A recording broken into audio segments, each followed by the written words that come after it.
Hello students, मैं Prince Kumar आप सभी को स्वागत करता हूं रीजनिंग का फिर से एक न्यू क्लास में। जितने भी हमारे विद्यार्थी कॉम्पिटिटिव एग्ज़ाम की तैयारी करने वाले हो और आगामी आप सभी के एग्ज़ाम पेपर है, तो ये क्लास देखना आप सभी के लिए मोस्ट इम्पोर्टेंट एंड सेलेक्टेड हो जाएगा, क्योंकि इस क्लास में आप सभी के लिए रीजनिंग का ऐसा प्रश्न कलेक्ट करके लाया गया है जिस प्रकार से अभी आपका एग्जामिनर लेटेस्ट में प्रश्न उठा रहा है और आपका एग्ज़ाम पेपर में पूछ रहा है, वैसा प्रश्न ही इस वीडियो में लिया गया है। सभी चैप्टर से एक एक प्रश्न लिया गया है और इस क्लास के माध्यम से आप लोग को ये सिखाया जाएगा कि कम समय में रीजनिंग का ज़्यादा प्रश्न सॉल्यूशन किस प्रकार करना है। समझ रहे हो? और लेटेस्ट और इम्पोर्टेंट प्रश्न है, तो सभी विद्यार्थी सभी प्रश्न को सॉल्यूशन करना, बारीकता से अध्ययन करना, 100% फोकस करना, एक भी प्रश्न को मिस ना करना। मिस करोगे तो फिर आप समझना। तो चलो शुरू करते हैं पहला प्रश्न से। पहला प्रश्न देखो क्या कह रहा है। पहला प्रश्न कह रहा है कि दिए गए श्रृंखला को पूरा करें। दिए गए श्रृंखला को पूरा करें। प्रश्न है 5 से 11 कैसे आया, 11 से 17, 17 से 25, 25 से 33, 33 से 43 और इसके बाद क्या आएगा, ये आप सभी को बताना है इस प्रश्न में। मैं बता दूं कि पहले सभी विद्यार्थी खुद से सोल्व करने की कोशिश करना और हमारे साथ कमेंट करते चलना। अगर आप लोग जहां फंसते हो, मतलब बीच बीच में जहां आप सभी को फंसते हो, तो वहां आप सभी को मैं बता रहा हूं, आप लोग देखना, लेकिन पहले आप लोग खुद से करने की कोशिश करना। कह रहा है नीचे दिए गए श्रृंखला को पूरा करें। प्रश्न है कि 5 से 11 कैसे आया, 11 से 17, 17 से 25 से 33 से 43 कैसे आया। तो देखो, अगर हम 5 से 11 की ओर आगे बढ़ते हैं तो कितना हमें 5 में जोड़ना पड़ रहा है, 6 जोड़ना पड़ रहा है। इसी प्रकार अगर हम 11 से 17 आगे बढ़ते हैं तो इसमें भी प्लस 6 जोड़ना पड़ रहा है। अगर हम 17 से 25 जा रहे हैं तो इसमें हमें प्लस 8 जोड़ना पड़ रहा है। अगर हमें 8 से 33 जाना है तो इसमें भी हमें प्लस 8 जोड़ना पड़ रहा है और 33 से 43 जाना है तो कितना जोड़ना पड़ रहा है, 10 जोड़ना पड़ रहा है। तो इस सीरीज से हमें यह पता चलता है कि पहले दो में समान जोड़ता है, फिर अगला 2 में 2 बढ़ जाता है। पहले देखो 2 में समान जोड़ा 6, फिर आगे 2 में क्या जोड़ा, 8 जोड़ दिया। फिर आगे में 2 समान जोड़ना है तो पहला में 10 जोड़ा है तो अगला में भी क्या जोड़ना है, 10 ही जोड़ना है, क्योंकि पहले 6 जोड़ा, फिर 6 जोड़ा, फिर 8, फिर 10 जोड़ेंगे तो फिर 10 जोड़ेंगे। अगर 43 में 10 जोड़ेंगे, 43 में हम 10 जोड़ेंगे तो कितना आ जाएगा, 53 आ जाएगा। यानी जो भाट के जगह है यहाँ पे क्या भराएगा, तो यहाँ पे भराएगा 53। ऑप्शन नंबर डी इसका बिल्कुल राइट आंसर। क्या भरोगे, ऑप्शन नंबर डी। समझ रहे हो सभी विद्यार्थी? अगला प्रश्न पे चलें तो देखो अगला प्रश्न क्या है। अगला प्रश्न है, कह रहा है नीचे दिए गए लुप्त संख्या ज्ञात करें। अगर इस प्रकार से आप सभी को प्रश्न रहेगा दिया हुआ और लुप्त संख्या, जो ये लुप्त है, ये अगर आप सभी को निकालने के लिए कहा तो लुप्त संख्या ज्ञात करें, तो आप लोग क्या यहाँ पे भरोगे। तो देखो, ऐसे प्रश्न को सोल्व करने के लिए क्या करना है कि हमें सोचना है कि 3, 2 और 4 और ये किस प्रकार से किया कैलकुलेट, जो कि 10 आया। इसी प्रकार 3, 4, 5 से कैसे किया कि 17 आया और 2 और 5 और 8 में किस प्रकार करना है कि हमें राइट आंसर लाना है। तो देखो ऐसे प्रश्न के सॉल्यूशन हमें कैसे करना है।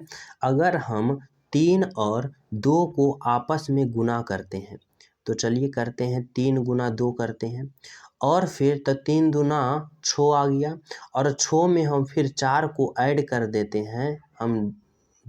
फिर हम 4 को 1 मिनट 4 को हम ऐड कर देते हैं तो कितना आता है, 6 और 4 10 और देखो यहाँ पे 10 आ गया है। समझ रहे हो? अगर ये जो मेथड इसमें भी लागू हो गया तभी आप इसमें करना, अन्यथा इसमें लागू ना हुआ तो इसमें लागू करोगे तो आंसर नहीं आएगा। देखो, तो ये मेथड इसमें लागू हुआ, अब इसमें लागू करके देखते हैं क्या। ये दोनों को आपस में गुना करते हैं, 3 गुना 4 बराबर कितना आता है, 4 तिया 12 और ये वाला इसको हमें ऐड करना है और 12 और 5 को ऐड करेंगे तो 12, 5, 17 कितना आ रहा है, 17, जो कि यहाँ पे है 17। समझ रहे हो? तो ये मेथड इसमें भी लागू हुआ, इसमें लागू हुआ, अब इसमें लागू करके हमें राइट आंसर लाना है। तो चलो देखते हैं। ये दोनों को आपस में क्या करना है, गुना करना है। 2 गुना 5 बराबर 5 दूना 10 आ रहा है गुना करने के बाद। और ये जो है 8, इसको हमें ऐड करना है, 8 ऐड करना है। तो 10 और 8 ऐड करेंगे तो कितना आएगा, 18, जो कि ऑप्शन नंबर सी में है। 18 इज द बिल्कुल राइट आंसर। समझो, राइट आंसर क्या होगा, ऑप्शन नंबर सी 18। समझ गए सभी विद्यार्थी यहाँ तक ले। चलो अगला प्रश्न देखते हैं। अगला प्रश्न कह रहा है, नीचे दिए गए प्रश्न में संबंधित संख्या को चुनें। संबंधित संख्या को बताना है, यह प्रश्न है। 164 का संबंध किस प्रकार से 143 से है और 211 का संबंध किस प्रकार यहाँ होगा, जो हमें राइट ऑप्शन को चयन करना होगा। तो देखो ऐसे प्रश्न में क्या किया है, कह रहा है दिए गए प्रश्न में संबंधित संख्या को चुनें। संबंधित संख्या को बताना है, हमें पता लगाना है कि 164 से 143 आखिर लाया तो लाया कैसे। तो देखो, अगर हम 164, ये जो 164 है, इसमें और इसमें समझो, पहले हम देखते हैं अंतर कितना का है। तो 164 में अगर हम 143 घटा रहे हैं तो 4 में से 3 जाएगा 1 आएगा और 6 में से 4 जाएगा 2। अंतर कितना आ रहा है, 21 का। समझ रहे हो, यानी कि हमें ये दोनों का अंतर कितना आ रहा है, 21 आ रहा है। यानी कि हमें 164 में 21 को घटाया है तब 143 आया है। 4 में से 1 जाएगा 3 और 6 में से 2 जाएगा 4 और 1 1। देखो 164 में ये दोनों को अंतर घटाया तो 143 आ गया। अब देखना है कि हमें क्या करना है इस प्रश्न में, कि ये दोनों इसमें 164 में 21 को माइनस किया तो 143 आया। और इसी प्रकार हमें देखना है कि इसमें भी हम 200 कितना है, 211 में अगर हम 21 को माइनस करते हैं तो कितना आएगा। तो 211 में अगर हम 21 को माइनस करते हैं तो 0, एक दाही पाई चलेगा 10 और 1 11, 11 में से 2 जाएगा 9 और फिर 2 में से 1 चल गया तो बाकी बचा 1, तो 190। तो यानी कि यहाँ पे क्या भराएगा, यहाँ पर भराएगा 190। 190 यानी ऑप्शन नंबर बी। क्या किया, 164 में 21 को माइनस कर दिया और इसी प्रकार इसमें भी माइनस करेंगे तो इसमें आया 143 और इसमें 21 माइनस किए तो कितना आया, 190। यानी कि यहाँ पर 190 भराएगा। Option number B is the बिल्कुल राइट आंसर। समझ रहे हो, क्या किया, 190 जो कि बिल्कुल राइट आंसर है। दोनों में -21 घटा दिया, राइट आंसर आपका आ गया। समझ गए। चलो अगला प्रश्न देखो क्या है। अगला प्रश्न बताना है कि नीचे दिए गए प्रश्न में संबंधित शब्द को चुनिए। संबंधित शब्द को बताना है। प्रार्थना का संबंध कहाँ है, तो मंदिर से है और खाली स्थान क्या होगा। प्रार्थना, पहले इतना सोचना है कि प्रार्थना का संबंध मंदिर से कैसे होगा। तो इस प्रकार से होगा कि प्रार्थना हम कहाँ करते हैं, तो मंदिर में करते हैं। प्रार्थना हम कहाँ करते हैं, मंदिर में। इसी प्रकार हम पढ़ाई कहाँ करते हैं, तो पढ़ाई करते हैं हम विद्यालय में। तो यहाँ पे क्या भरोगे, यहाँ पे भरोगे कि प्रार्थना जिस प्रकार मंदिर से संबंधित है, वही पढ़ाई हमें किस प्रकार से संबंधित है, विद्यालय से। यानी प्रार्थना हम मंदिर में जाकर करते हैं और पढ़ाई हम विद्यालय में जाकर करते हैं। Option number D is the बिल्कुल राइट आंसर। अगला प्रश्न देखो क्या है। अगला प्रश्न बताना है, 5 नंबर का प्रश्न है। कह रहा है कि 1 + 4 = 9 कैसे लाया, 2 + 8 = 18 कैसे लाया, 3 + 6 = 15 कैसे लाया, तो 7 + 8 = क्या लाया। देखो इस प्रश्न में जहाँ प्लस है, यहाँ प्लस के जगह आप लोग को माइनस देगा, गुना देगा, भाग देगा, डॉलर का चिन्ह देगा, हैशटैग देगा, स्टार देगा, कुछ भी देगा। लेकिन आप लोग इस वास्तविक, इसका जो वैल्यू है, ये जो अथी है, सिंबल है, इसका वास्तविक मान मत समझना। कि जैसे कि यहाँ पे क्या है, 1 + 4 बराबर 9, तो अगर इसका वास्तविक वैल्यू समझोगे प्लस तो यहाँ पे गलत होगा, क्योंकि इसके जगह कुछ भी दे सकता है, डॉलर दे सकता है, स्टार दे सकता है, या फिर हैशटैग दे सकता है, कुछ भी दे सकता है। तो हमें ऐसे प्रश्न को पता करना है कि आखिर 1 और 4 को आपस में क्या किया है कि नो ले लाया है। समझ रहे हो? 1 और 4 को आपस में क्या किया है कि नो ले लाया है। तो देखो इस प्रश्न में क्या किया है, इस प्रश्न में ऐसे प्रश्न को हमें सॉल्यूशन कैसे करना है, जो देखो यहाँ पे क्या है, 1 + 4 बराबर 9 है। अब हमें पता लगाना है कि कैसे करके हमें नो लाना है। अगर हम ये जो 4 है, 4 में अगर हम 2 गुना करते हैं, यहाँ पे पहले देखना, ये 1 पहला अंक है और 4 दूसरा अंक है, यहाँ पे 9 है। अगर हम ये 4 में दूसरा अंक में 2 से गुना करते हैं तो 4 दूना 8 आता है, और इसमें पहला अंक को हम क्या करते हैं, घटा देते हैं, सॉरी पहला अंक को हम क्या करते हैं, जोड़ देते हैं। तो कितना आ रहा है हमें, ये राइट आंसर आ रहा है। देखो क्या किया है कि दूसरा अंक जो है इसमें 2 से गुना कर दिया, और जितना आया उसमें पहला अंक को जोड़ दिया और 9 ले लाया। ये मेथड अब इसमें चेक करते हैं, इसमें लागू हो रहा है कि नहीं। तो देखो इसमें चेक करते हैं, 2 + 8 और बराबर 18 आ रहा है। अब अगर ये दूसरा अंक है, दूसरा में अगर हम 2 से गुना करते हैं तो 8 दूनी 16 आ रहा है, और पहला अंक को फिर जोड़ देते हैं तो 16 दू 18, जो कि बिल्कुल यहाँ 18 है। समझ रहे हो, 18 आ रहा है। इसी प्रकार अब इसमें चेक करके देखते हैं, इसमें चेक करके देखते हैं, 3 + 6 बराबर कितना है, 15 है। तो अगर हम दूसरा अंक में 2 से गुना करते हैं तो 6 दूना 12 और +3 करेंगे तो 12 3 15, जो कि 15 यहाँ पे बिल्कुल है। समझ रहे हो? तो इस प्रकार हमें पता चला कि ये मेथड इसमें भी लागू हो रहा है, इसमें भी लागू हो रहा है, और इसमें भी लागू हो रहा है। तो इसमें लागू करके हमें क्या करना है, राइट आंसर लाना है। तो चलो देखो, 7 + 8 बराबर खाली स्थान हमें लाना है। तो अगर हम दूसरा अंक में 2 से गुना करते हैं तो 8 दूनी 16, और पहला अंक को हमें ऐड कर देते हैं, जोड़ देते हैं, तो 16 और 7 कितना हो जाएगा, तो 23 हो जाएगा। 23 हो जाएगा, यानी कि हमारा राइट आंसर होगा ऑप्शन नंबर डी। क्या होगा, ऑप्शन नंबर डी 23। समझ रहे हो सभी विद्यार्थी यहाँ तक?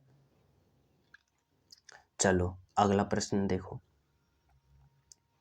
अगला प्रश्न बताना है कि यहाँ पे दिया गया है, इस आकृति संबंध बताना है, भाई बहन परिवार का इस आकृति में किस प्रकार से संबंध है, जो बताना है। तो देखो क्या कह रहा है, भाई है, बहन है, एक मिनट, क्या है, भाई है, बहन है और परिवार है। तो सबसे पहले हम परिवार के लिए एक गोला बनाते हैं। परिवार के लिए क्या बना दिए, एक गोला बना दिए, और इस गोले में, इस परिवार में भाई भी आएगा और बहन भी आएगा। क्या आएगा, भाई भी आएगा और बहन भी आएगा। तो इसमें राइट ऑप्शन कौन सा है, तो ऑप्शन नंबर सी है, जो कि एक गोला है, इसमें भाई भी आया और बहन भी आया, किसमें, परिवार के अंदर। तो राइट आंसर होगा ऑप्शन नंबर सी। 7 नंबर का प्रश्न देखो, अगला प्रश्न कर रहा है, प्रश्न है कि दिए गए अक्षर श्रृंखला को पूरा करें। अक्षर श्रृंखला को पूरा करना है, ZUQ खाली स्थान फिर L। बताना है कि यहाँ पे Z का संबंध U से कैसे है, U का संबंध Q से कैसे है, और इसके संबंध इससे कैसे है। और इसी प्रकार हमें क्या करना है, हमें इस खाली स्थान के जगह, भाट के जगह हमें सही ऑप्शन भरना है। तो देखो इस प्रश्न में क्या किया है, इस प्रश्न में किया है कि पहले तो आप सभी को अल्फ़ाबेट पोजीशन याद होना चाहिए। क्या होना चाहिए, अल्फ़ाबेट पोजीशन। देखो जैसे कि अगर Z का पोजीशन देखते हैं तो 26 है, U का पोजीशन देखते हैं तो U का पोजीशन कितना होता है, 21 होता है, और Q का पोजीशन 17 होता है, L का पोजीशन 12 होता है। समझ रहे हो? तो यहाँ पे देखो 26 से 21 गया, यानी कि 5 घटा, 21 से 17 गया, यानी कि -4 घटा, समझ रहे हो। तो ऐसे देखने से हमें क्या पता चलता है कि जेड से यू गया यानी कि -5 घटा, फिर यू से क्यू गया -4 घटा। तो देखो पहले -5 घटा, फिर -4 घटा, अब फिर हम -3 घटाएंगे। -3 घटाएंगे किस में? क्यू में। क्यू का पोजीशन होता है वास्तव में 17, और 17 में अगर हम 3 घटाएंगे तो कितना आएगा? 14, और 14 पोजीशन किसका है? एन का। तो यानी कि एन यहाँ पे क्या भराएगा? एन, जो कि ऑप्शन नंबर में कौन है? Option number D. तो यहाँ पे क्या भरोगे? यहाँ पे भरोगे एन। सभी विद्यार्थी समझ गए? चलो अगला प्रश्न देखो क्या है। 8 नंबर का प्रश्न है कि नीचे दिए गए प्रश्न में विषम संख्या को पहचान करें। विषम संख्या को पहचान करना है कि 5 से 26, 6 से 36, 8 से 65 और 9 से 82 कैसे आया है, जो आप सभी को बताना है। तो देखो इसमें क्या किया है, अगर हम इस 5 से 26 की बात करें तो अगर हम 5 को स्क्वायर करते हैं तो 5 × 25 आता है, और इसमें एक जोड़ दिया तो 26 आ गया। इसी प्रकार इसमें बात करते हैं, 6 का स्क्वायर करते हैं तो 6 × 6 = 36 होता है, लेकिन 36 में कुछ नहीं जोड़ा, 36 का 36 रखा। इसी प्रकार हम 8 का स्क्वायर करते हैं तो 8 का स्क्वायर 8 × 8 = 64 होता है, और इसमें एक जोड़ दिया है तो 65 ले लाया। इसी प्रकार 9 के स्क्वायर करते हैं तो 9 × 9 = 81 होता है, और इसमें एक जोड़ दिया तो 82 हो गया। देख रहे हो। तो इस प्रश्न में हमें क्या पता चला कि इसमें ऑप्शन ए में स्क्वायर किया, एक जोड़ दिया। ऑप्शन इसमें स्क्वायर किया, ये बी हो गया और ये सी हो गया। ऑप्शन सी में स्क्वायर किया प्लस एक जोड़ दिया तो यहाँ पे कितना हो गया? 65 हो गया। फिर देखो 9 का स्क्वायर किया प्लस एक जोड़ दिया तो 82 हो गया। लेकिन ऑप्शन 6 वाले में, ऑप्शन बी में 6 का स्क्वायर किया 36 आया, लेकिन इसमें देखो कुछ नहीं जोड़ा, यानी कि ऑप्शन नंबर ये जो बी है हमारा राइट आंसर होगा। समझो, क्योंकि ये सभी में स्क्वायर किया और एक एक जोड़ा, लेकिन ऑप्शन बी में स्क्वायर किया 6 के, लेकिन कुछ नहीं जोड़ा, यानी कि विषम संख्या हमें कौन मिला? Option number B. अगला प्रश्न देखो, बताना है कि यदि हम WZB को कोड भाषा में D लिखते हैं तो MONDAY को हम कोड भाषा में क्या लिखेंगे? तो यहाँ पे बताना है, सोचना है कि पहले कि W क्या है? W है, Z है, B को, WZB को किस प्रकार DAY लिखा है? तो देखो इस प्रश्न में हमें सबसे पहले क्या होना चाहिए? अल्फ़ाबेट पोजीशन याद होना चाहिए। जैसे W की पोजीशन की बात करें तो 23 होगा, Z का 26 होगा और B का 2 होगा। D की पोजीशन की बात करें तो 1 होगा, A का पोजीशन 1 होगा और Y का पोजीशन 25 होगा। अब हमें सोचना है कि W से यहाँ पे D कैसे गया, Z से A कैसे हुआ, B से Y कैसे हुआ। तो यहाँ पे पता चल रहा है कि सभी का अपोजिट दिया गया है। जैसे कि अपोजिट, जैसे कि देखो क्या है, W है, Z है, B है और DAY है। जैसे W का अपोजिट की बात करें जो कि D है, Z का अपोजिट A है, क्योंकि Z 26 नंबर पर आता है अंत में और A आता है 1 नंबर पर शुरू में, तो सभी का अपोजिट दिया गया है। तो अपोजिट किसी भी, तो इसका अपोजिट W का अपोजिट D है, Z का अपोजिट A है और B का अपोजिट Y है। समझ रहे हो। तो इसमें हमें क्या किया है कि सभी का अपोजिट लिखा है, तो इसमें भी हमें सभी को अपोजिट लिखना है। तो चलो लिख कर देखते हैं क्या है। M है, O है, N है, DAY, मंडे लिखा। अब मंडे के हमें अपोजिट निकालना है, तो एक ट्रिक है कि किसी का भी अपोजिट निकालना है तो उसमें 27 में उसका पोजीशन को घटा दो। जैसे M का हमें निकालना है अपोजिट, तो M का वास्तव पोजीशन होता है 13, तो 27 में 13 को क्या करो? घटा दो। तो 27 में 13 घटाएंगे तो 7 में से 3 जाएगा, कितना बचेगा? 4, और 2 में से 1 जाएगा, बाकी बचेगा 1, 14 आ गया। और 14 पोजीशन किसका होता है? तो 14 पोजीशन N का होता है, यानी M का अपोजिट N होगा। इसी प्रकार तो यहाँ पे क्या होगा, n होगा, यहाँ पे क्या लिखोगे, n, समझ रहे हो। उसी प्रकार O का हमें अपोजिट निकालना है, तो O का पोजीशन 15 होता है, तो 27 में 15 घटाएंगे तो 7 में से 5 जाएगा 2 होगा, और 1 में से 1 जाएगा 1 आएगा, जो कि 12 आया। और 12 पोजीशन किसका होता है, तो 12 पोजीशन होता है L का। तो देखो यहाँ पे N होगा, उसके बाद L होगा, तो N और L कौन में मिल रहा है, ये नहीं, ये नहीं, ये नहीं, तो ऑप्शन नंबर ए। तो क्या होगा, तो N L होगा। तो देखो n और l आ गया। उसी प्रकार क्या किसको निकालना है, n का अपोजिट निकालना है। तो n का वास्तव पोजीशन 27 है, और 27 में n का अपोजिट निकालना है, तो n का पोजीशन 14 होता है। तो 27 में 14 को घटाओगे तो 7 में से 3 जाएगा, 4 जाएगा, 3 आएगा, और 2 में से 1 जाएगा, 1 आएगा, 13। और 13 वास्तव में पोजीशन किसका होता है, m का। तो देखो m है, यहाँ पे m है। इसी प्रकार हमें अब किसका निकालना है, अब निकालना है डी का। डी का वास्तव पोजीशन होता है 4, तो 27 में 4 को घटाएंगे 23, और 23 आएगा डब्लू का, डब्लू है।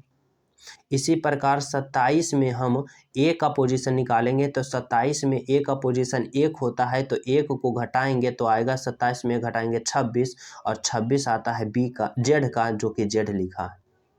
इसी प्रकार 27 में हम बाई का निकालेंगे, तो बाई का पोजीशन आता है कितना, 25, तो 27 में 25 घटाएंगे 2, और 2 पोजीशन आता है बी का। यानी कि इस प्रश्न का राइट आंसर होगा, इसका कोड भाषा क्या होगा, ऑप्शन नंबर ए। क्या होगा, ऑप्शन नंबर ए। समझ रहे हो। चलो अगला प्रश्न देखो।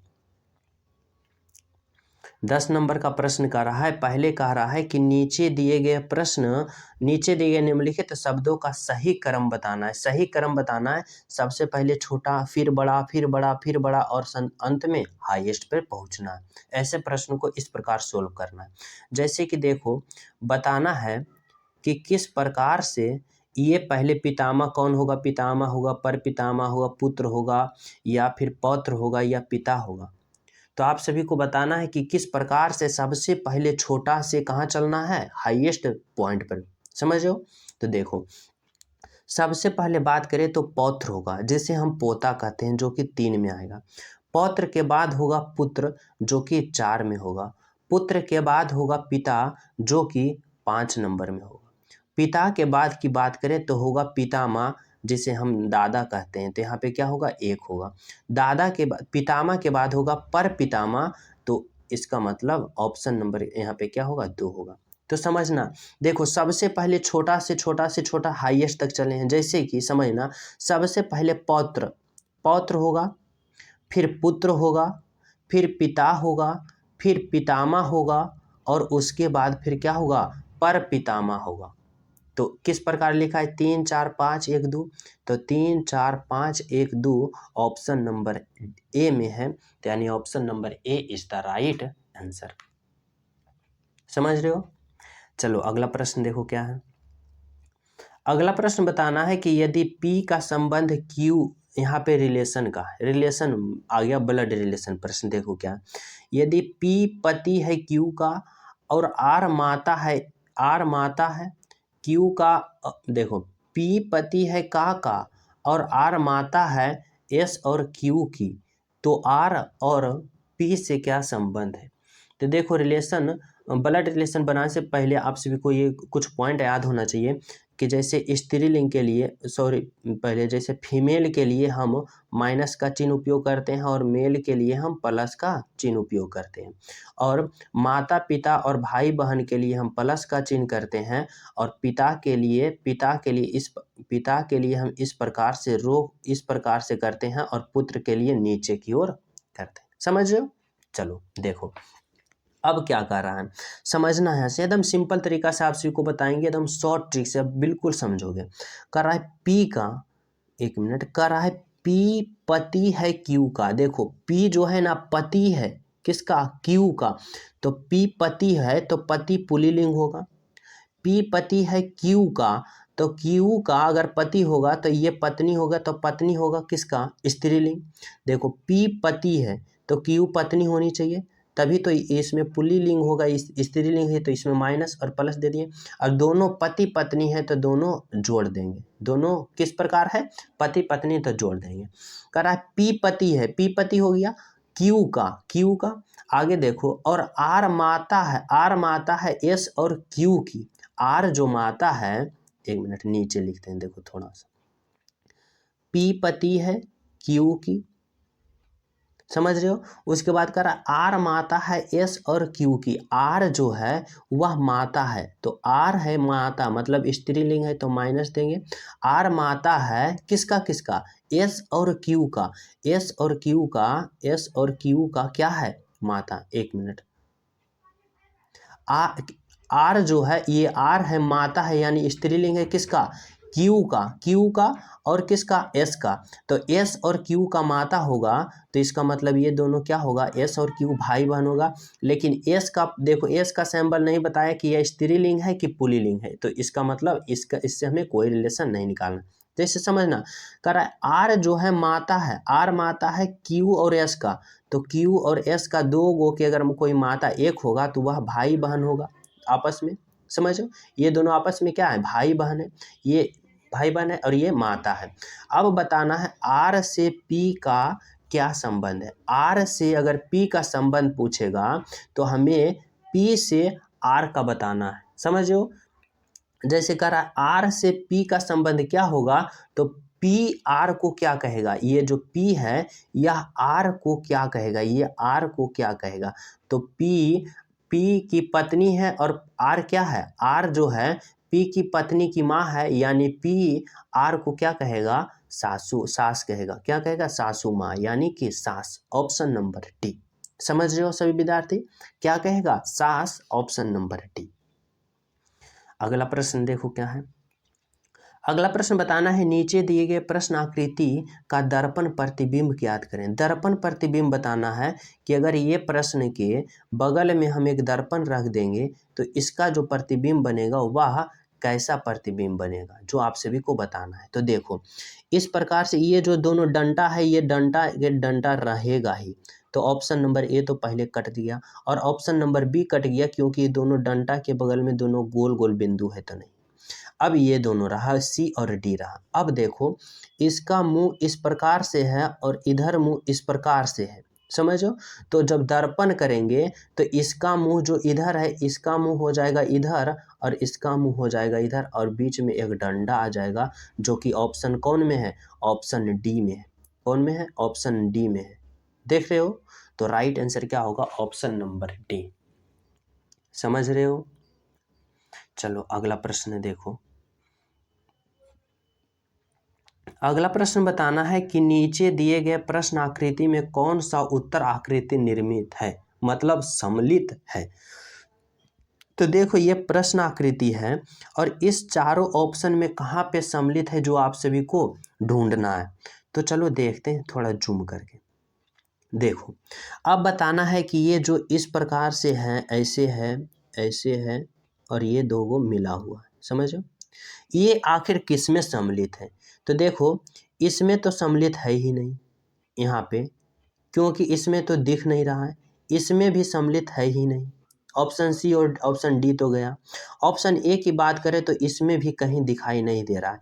लेकिन ऑप्शन बी में देखो, ये फिर ये और आपस में ये दोनों जोड़ दिया।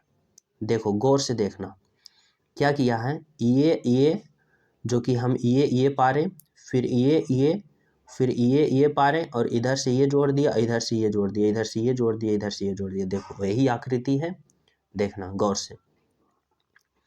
तो राइट आंसर क्या होगा, जो कि घुरा दिया है, बाकी इधर से इधर कर दिया, इधर से इधर गिरी दिया। तो राइट आंसर क्या होगा, ऑप्शन नंबर बी। अगला प्रश्न देखो भाई, अगला प्रश्न क्या है। अगला प्रश्न है 14 नंबर का। कराए नीचे दिए गए प्रश्न में संबंधित अक्षरों को चुने। संबंधित अक्षर बताना है, B C D G F E का संबंध किस प्रकार से है, वैसी प्रकार से एच आई जे का संबंध क्या होगा। तो देखो हमें पता लगाना है कि बी से जी कैसे गया। बी से जी गया, यानी कि बी का पोजीशन कितना होता है, 2 होता है, और जी का पोजीशन 7 होता है। बी का पोजीशन 2 होता है, जी का पोजीशन 7 होता है, यानी 2 से 7 के लिए कितना बढ़ गया? 5 बढ़ गया। कितना बढ़ गया? 5 बढ़ गया। यानी कि B से G गया, यानी 5 आगे बढ़ गया। तो H से हम 5 आगे बढ़ते हैं। H का पोजीशन 8 आता है, और अगर 8 में हम 5 और आगे बढ़ेंगे तो 8 5 कितना होगा? 13 होगा। और 13 किसका वास्तव में पोजीशन आता है? तो 13 आता है M का पोजीशन। तो यहाँ पे M भरोगे, समझो। उसी प्रकार C से देखना है F। C का पोजीशन आता है 3 और F का पोजीशन आता है 6। तो 3 से 6 जाने के लिए कितना बढ़ा? तो 3 बढ़ा। 3 से 6 C से F जाने के लिए कितना बढ़ा? 3 बढ़ा। तो इसी प्रकार ये जो I है, I से आगे हम 3 बढ़ेंगे तो I का वास्तव पोजीशन 9 होता है, और 9 में अगर 3 जोड़ेंगे तो 12, और 12 पोजीशन आता है L का। 12 पोजीशन आता है L का, तो L होगा। आगे देखते हैं D का वास्तव पोजीशन 4 होता है, और E का वास्तव पोजीशन कितना होता है? 5 होता है। तो D से E गया, तो यानी 1 जोड़ा, तो J का पोजीशन 10 होता है, और 10 में 1 जोड़ेंगे तो 11 होगा। यानी कि 11 नंबर किसका वास्तव पोजीशन होता है? K का। तो यानी कि J में 1 अगर स्थान आगे बढ़ेंगे तो J के बाद क्या आता है? K। तो क्या होगा राइट आंसर? राइट आंसर होगा MLK। तो MLK option number B is the right answer.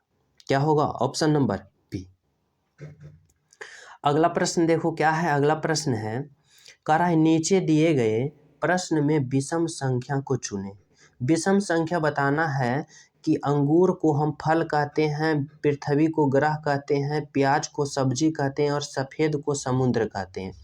इस ऑप्शन में बताना है कि क्या विषम है। 3 एक प्रकार के होगा, लेकिन एक अलग होगा, उसी को विषम कहते हैं, और उसी को चुनना है। तो देखो, अंगूर को फल वास्तव में कहते हैं, पृथ्वी को ग्रह वास्तव में कहते हैं, और प्याज को सब्जी वास्तव में कहते हैं। लेकिन सफ़ेद को समुद्र कभी कहे हो, कभी सुने हो? तो नहीं, सफ़ेद को समुद्र हम नहीं कहते। यानी right answer option number D, जो कि एक क्या है? एक विषम है। समझ रहे हो? अगला प्रश्न देखो। तो ये आपका रहा 15 इम्पोर्टेंट एंड सेलेक्टेड प्रश्न, और 16 नंबर का प्रश्न ये जो है आप सभी को होमवर्क के रूप में दे रहा हूँ।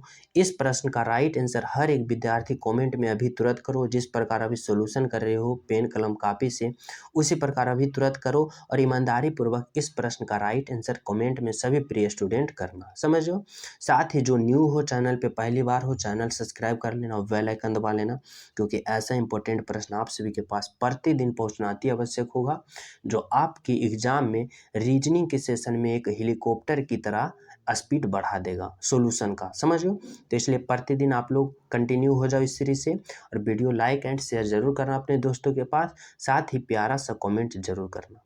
मिलता है आप सभी को अगले क्लास में। जब तक सभी को हमारे तरफ से जय हिंद।